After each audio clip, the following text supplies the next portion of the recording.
weekly sit-down with local agricultural leaders and businesses.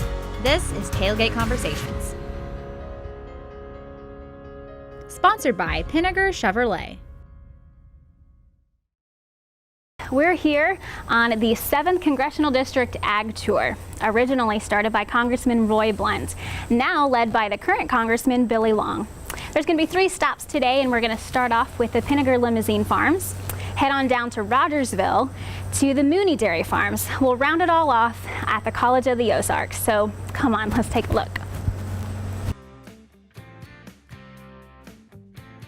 We're here with Congressman Billy Long, and we're on an ag tour today all over Southwest Missouri. And I wanted to thank you for doing this in our area, and I want to know more about who Congressman Billy Long is. So tell us your story all the way from the beginning and kind of where you are now. All right. Well, born and raised in Springfield, and my family, my granddad was actually in the used furniture business. And down, you know where the Flame Restaurant is, down on Walnut Street in Springfield, that was my granddad's used furniture store. Wow. And yeah, it's changed a lot. Yeah, the black sign that hangs down the side of the building that now says Flame used to say furniture. And my dad would go to the Frisco Railroad auctions. They had a monthly auction, they called it the Dead Freight Auction here in Springfield, to sell things that had been damaged on the railroad. So that kind of got me around my first auction.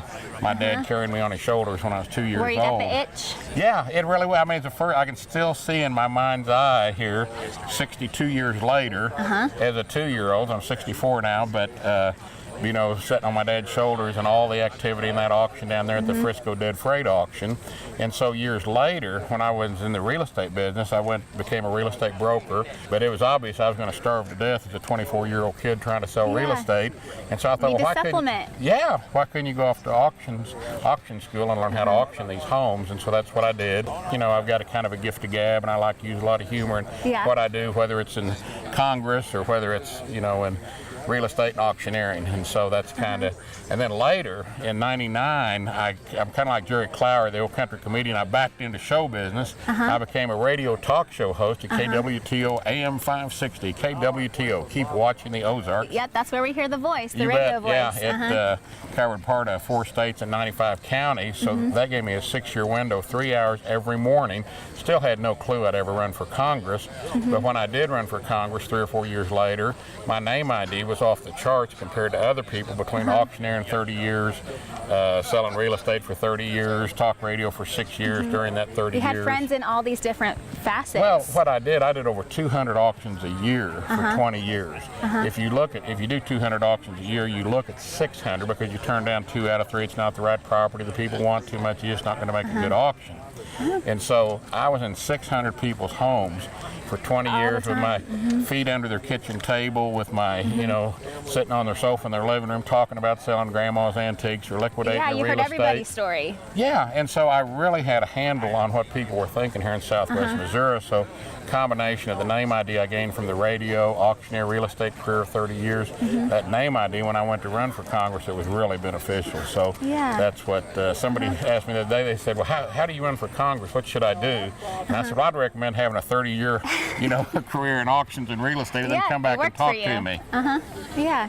Well, that's such an interesting story, and part of your story is serving the people of Southwest Missouri in a variety of different ways. And one of the things that you do is you have an ag tour every year? Yes, yeah. Roy Blunt, my predecessor, Senator Blunt now, he had an annual ag tour, and I kept it right up because this is his old seat. He was the congressman from Missouri's 7th Congressional District.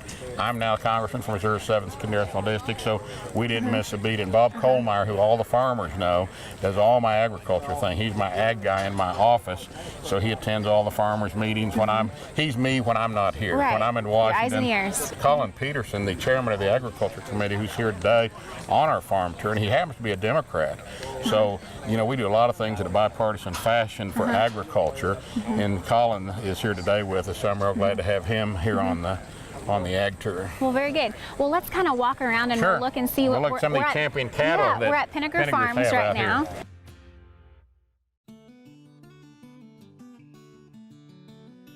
can you tell us a little bit about each of the different stops that we're going to be seeing today? Yeah, we're doing the Mooney Dairy Farm after this, and then we're actually going to end up down at College of the Ozarks with all their agricultural products, all of their cattle, their milk cattle, their beef cattle, everything that they do. A lot of people don't know what an active farm the College of the Ozarks has down there. Yeah. And it is a great school. And I know that Newt Gingrich, when he was running for president a couple of years ago, he gave them really good plugs during a couple of the debates.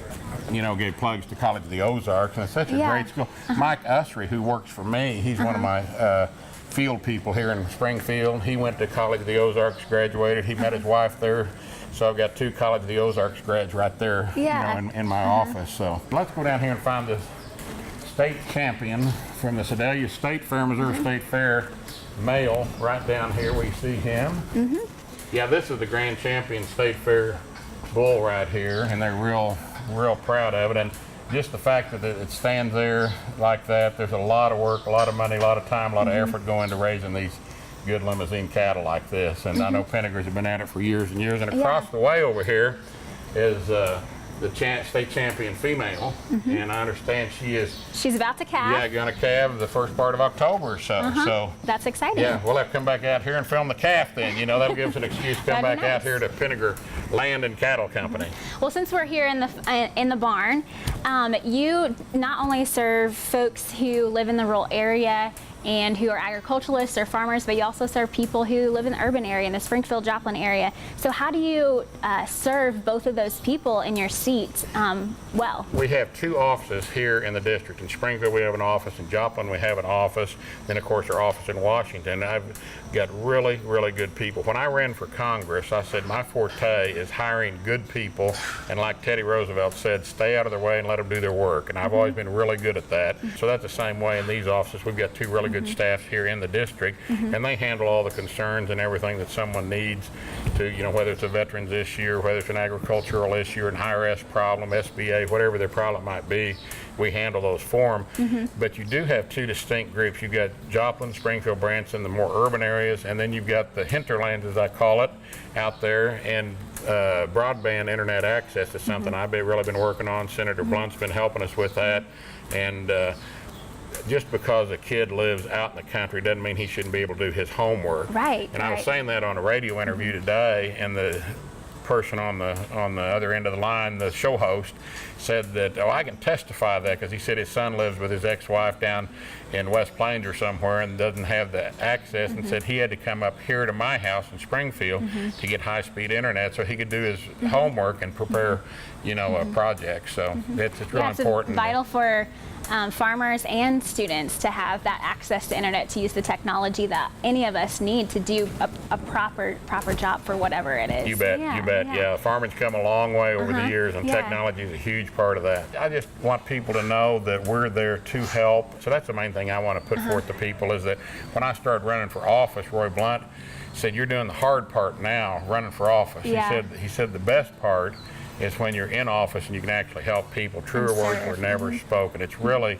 makes you feel good. I have 751,000 constituents, 751,000. So we try and, serve everyone the same. We don't say, well, did you donate to my campaign, or are you Republican or what, before we help.